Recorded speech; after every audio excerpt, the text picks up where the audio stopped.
इतर नेत्यामधील एखाद्याला जर तुम्ही अध्यक्ष बनवलं असतात, कार्यकारी अध्यक्ष बनवलं असतात, तर आम्ही मान्य केलं असतं, आम्ही स्वीकारलं असतं, आम्ही समजू शकलो असतो की शिवसेनेमध्ये सुद्धा काय आहे, लोकशाही आहे.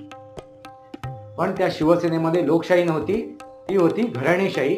आणि ती घराणेशाही यांनी दाखवून दिली बाळासाहेबांनी.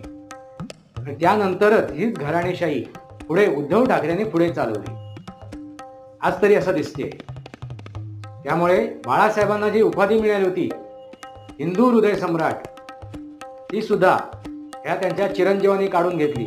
आणि ती चुकीची नाहीये, कारण बाळासाहेबांनी हिंदू हृदय सम्राट नाही ते बनलेत, तर आपल्या परिवाराचे सम्राट बनले. आणि त्यांनी दाखवून दिलं, काय दाखवून दिलं, तर आपल्या परिवाराच्या एका सदस्याला त्यांनी कार्याध्यक्ष बनवलं.